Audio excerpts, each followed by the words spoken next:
Aloha, friends and neighbors. Roland Frost here, Kona Astrologer. We're going to do show 950 weeks. We've done this. Thanks for inviting me into your living room. We're going to go over the middle week of February 2015 in the Sky Mirror next. And the good news, well, let's see, I got a few notes here of interest. Yes, you're going to get some Ben Franklin. There's a new moon on Wednesday the 18th coming up at the very end of Aquarius. But most of all, you're on Mercury retrograde. I mean, Mercury direct. What am I saying? 2 days ago, if you're on the Thursday show on the 12th, 2 days before the Mercury stopped in the sky, reverse direction and went forward. So Mercury is very powerful right now. Your mind, the words, communications. Now for the next few weeks, he's going to go over ground he's already been over, and he's moved. You got to think graphically. Here's Mercury. He's gone over this ground. Then he goes retrograde. He goes back over the ground again. Then he goes direct. Now he's going over the ground the third time. You can polish that stuff and it. Wow. Up here ahead there's virgin ground too. So it's a good time for writing, teaching, talking, doing mercurial things. And here's a biggie. We're going to talk about this. Mars is conjunct Venus. Yes. It's happening, and it's going on all week for you. It just gets tighter and tighter and tighter in the sky mirror. Here's Venus, 21 Pisces, and Mars is at 25 Pisces when you start your next week.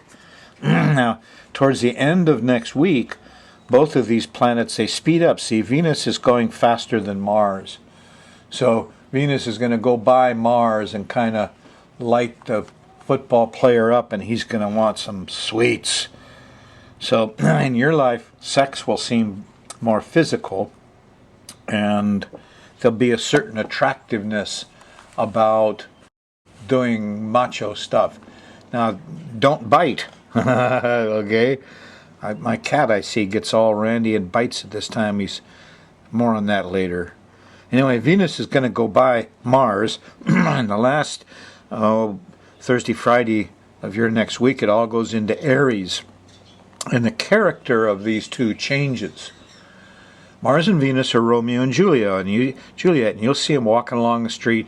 You'll see the young man and the young lady in love and hand in hand. And Pisces right now, so they're very colorful. They look like spiritual, artistic people. And that's very sweet. Venus likes Pisces. Of course, Mars doesn't like it much because it's a water sign. Now, once they go into Aries, it all changes. And sometimes they could decide there's a trine to Saturn up ahead. Not this coming 10 days for you, but just after that, Mars and Venus together will trine Saturn. Maybe a few of them will tie the knot. Anyway, this is a big thing. And when they change sign, Mars and Venus won't be dressed in colorful, swirling Pisces colors of the water. They'll go into sports clothes and red, and they'll start doing, tennis. Yeah, you'll see. They all turn into young athletes when Venus and Mars goes into Aries. It's very different, Aries is. It's ruled by Mars. Very different than Pisces, ruled by Neptune. So that's the fun thing to watch. And you will see them. Okay, let's go around this day by day for you and see what's going on. Got a chart all drawn up. Here's the old Saturn squaring Neptune. Uh-oh, there's some things are not good there. These two giant planets. And there's Uranus squaring Pluto. These guys aren't getting along either. Obstacles, but Jupiter is here, trining Uranus. Good news. We just found out the mayor dropped his plans for the incinerator. Yeah. The guy said it was because the economics are bad. And that was the only reason he did it. Whew. Or better, he'd have said, I listened to everybody, decided to drop it. You get more respect that way, huh? But Jupiter still forced the right thing. And a lot of stuff is opening up to give you more freedom and independence. At the same time, a lot of stuff's closing down with these squares. Eek. And Romeo and Juliet are dancing through it all as if they don't care. They're just a little stoned or drunk or something here as you go through the next 5-6 days. Okay, here's the moon going around the edge of this planetary pattern. And as it does, it makes angles to the various actors on the stage. I note them here in red and blue. The good easy ones, trines and sextiles, are in blues. Squares and oppositions produce energy, and difficulties are in red. If you're in a Thursday night show, Thursday morning was nice. It was a Mercury thing. But Thursday, there's a Neptune square. Confusion, delusion, too much music, bad smell. You're feeling it now if you're on Thursdays, the 12th of February. And Mercury, of course, he's very strong. So maybe you can talk your way out of it Friday morning, but don't expect Thursday night to be clear and focused. He's in Sagittarius, and on Friday the 13th, is that a big deal? Really isn't for me, I gotta tell you. It's just a calendrical thing. I'm not superstitious. In fact, there's a beautiful thing going on here early Friday morning, because the moon in Sagittarius makes a trine to Uranus and then a trine to Jupiter. And the lawyers come out and say, your individual freedom is the most important thing ever. Yeah, pretty neat. So there's this easy enlightenment. Trines just fall in your lap. But here's the nasty old squares to Venus. She's not happy. There's no sweets, no sex, no love. That's all frustrating Friday night, 13th.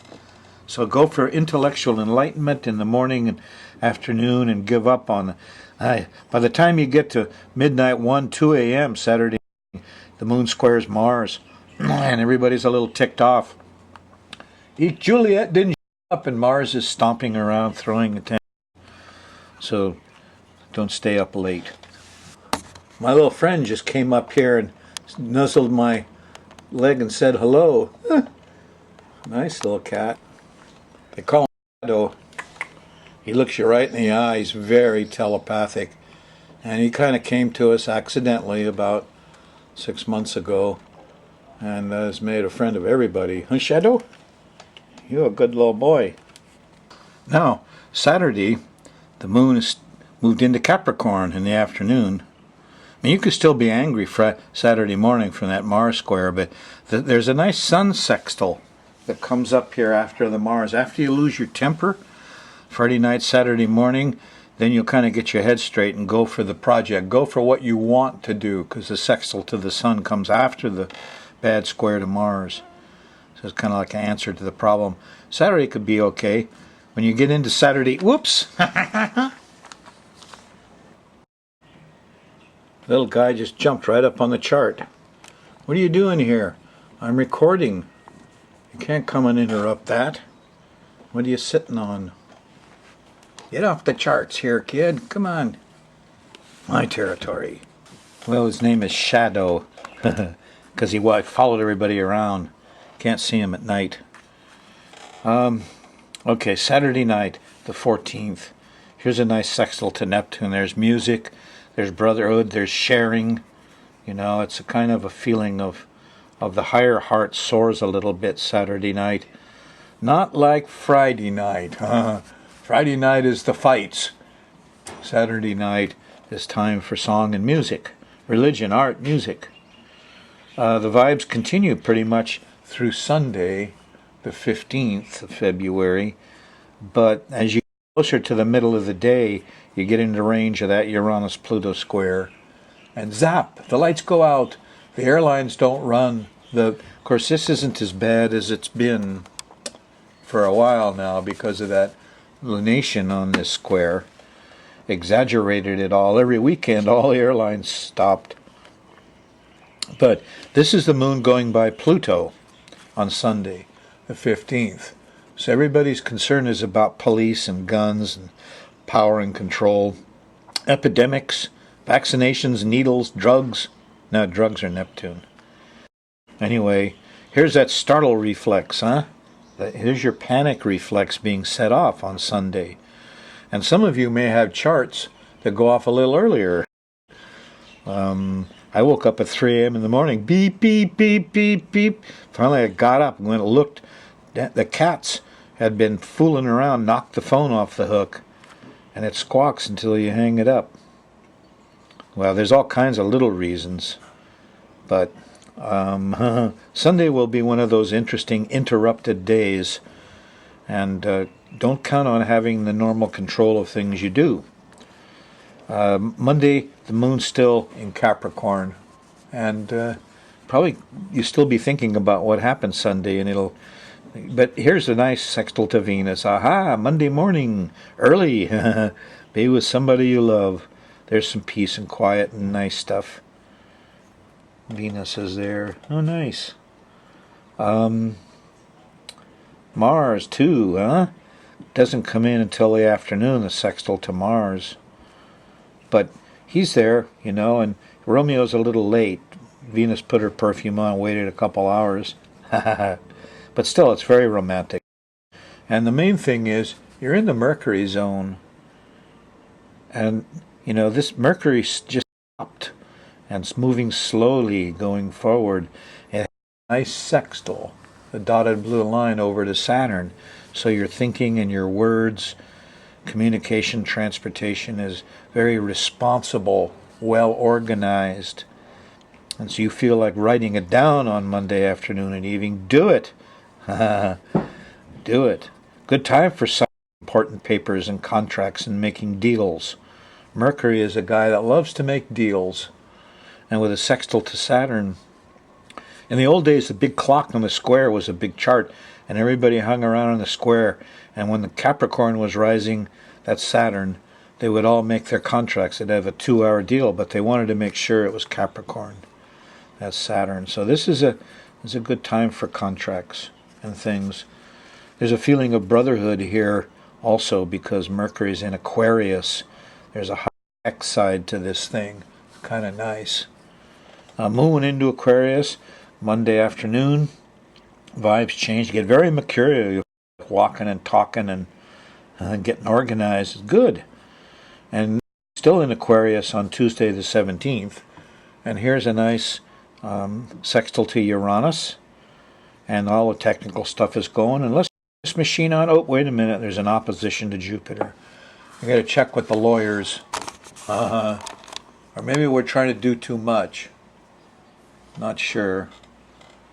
But it isn't exactly clear sailing as you thought it would be back on Friday the 13th when the Uranus and the Jupiter were in trines and harmonies, and this machine will work great. And you were right. But, when you get to, where are we? When you get to here, good Uranus, but Jupiter's in the way. Too much. Overdoing it. So that's Tuesday. Moon in Aquarius. Still in Aquarius Wednesday right through till about dinner time. And you're going into the new moon zone. There's a new moon at 29 Aquarius here. So it's a good time to be with somebody that you plan on spending a nice month with. New moons are like new beginnings, They're time when mother and father in the sky get together, have a meeting, and say, okay, let's do it this way for a month. Now, the difficulty that mom and dad here, the sun and the moon, are trying to get together and start their month off is that there's a square to Saturn. Square to Saturn comes up Wednesday night. There's limitations here. I mean, up until this time, you had a good month when the new moon sextiled Saturn, and you got very organized with Saturn. Rules, regulation, taxes, authority, responsibility. But now we got a new moon that squares Saturn. We're going to get stuck. And we're going to get bogged down in Saturn stuff. Could be ice and snow. Could be a month of it. If I was the another month, yeah, you're going to be stuck with cold and not liking it.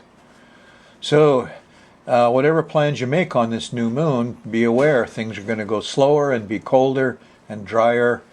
But there is hope up ahead. Here's the conjunction to Neptune. Doesn't happen till 11, 12 o'clock Wednesday night. Here's the planet of Jesus and the higher heart. And inspiration, hooray, yeah, it'll be okay. Have a little music.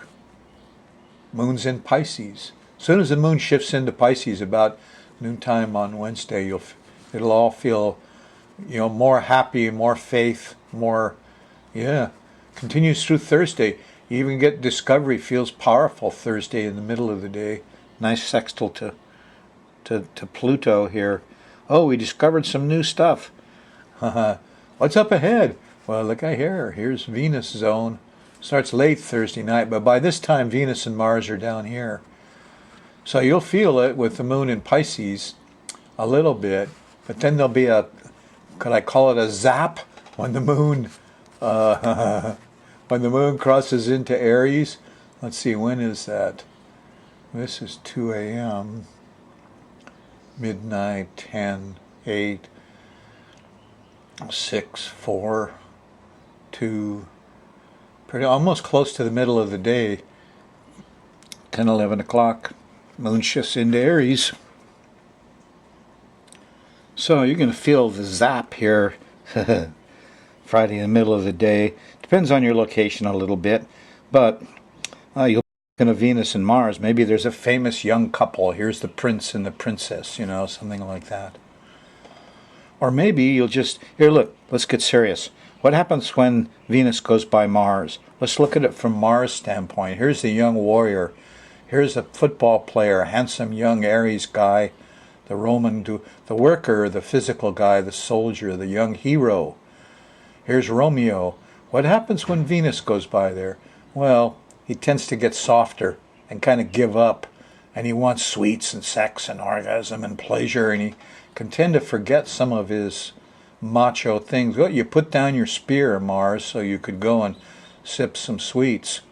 And it softens Mars to have Venus go by Mars. You look at it from the viewpoint of the other person. Here's Juliet. How about her? How's she feel? Well, she's trekking along, and suddenly, she comes into with Mars, and she gets hot, and she gets physical. Mars is very physical. Give me the physical pleasures of life. And suddenly Venus, who's this sweet, circle of spirit over the cross of matter and doesn't care for matter, suddenly gets all involved with matter. It gets physical, this pleasure thing. And she gets heated up. Heat Venus up, cool Mars off, and they come together in Aries, a hot sign. Well, no telling what'll happen. But it is trining Saturn. Hopefully, if you've got a son or a daughter out there playing in this game, they'll have good sense. And the good sense will come up, Friday afternoon and evening with the trine to Saturn. But this conjunction is very interesting, and we're going to do a little Ben Franklin on this. Friday night, the moon's in Aries. There's a nice sextile to Mercury, write, teach, talk, listen to the kids. On Saturday morning, the moon goes by the south node real early. This is 2 o'clock in the morning. I feel like we all need help, so you're better off if you go to sleep early and sleep through that middle of the night. Saturday morning, you're in the zap zone. Here's Uranus squaring Pluto. Now, he doesn't have the full moon on him now. He's not the square. The police aren't going to kill the homeless guy or the astrologer or the scientist or the independent free thinker. No. Pluto doesn't. But here's Jupiter trining. The lawyers, professors, wise men, the truth of what Uranus, the newsman, was trying to say. The Aquarian spirit comes out. And the timing is kind of fine here because, Uranus is at 14, but Pluto's going up to 15, and there's a policeman saying, "Shut up, you can't publish that." Remember the guys that brought down the cartoonist, huh? And the outrage in Europe. Yeah, we've already had 6 months of the lunations on these things, so you just finished up one. A lot of sensitivity still here, but a lot of truth and honesty coming out too. So it's a very interesting Saturday, the 21st of February. Sunday continues kind of with those vibes through the afternoon. Well, almost noontime here, and the moon shifts into Taurus. You're kind of out of the zap zone. Doesn't feel so electric and so shaky. Things settle down more. In fact, here, Sunday night, there's a nice sextile to the sun, nice sextile to Neptune. We got a plan, and we had a glass of wine, and we're feeling good about it all. Be a little careful on Monday. There's a square to Mercury, so communication, transportation's hard early. It's no biggie. It looks like you recovered Sunday night. Yeah, celebrate. It was a tough Saturday.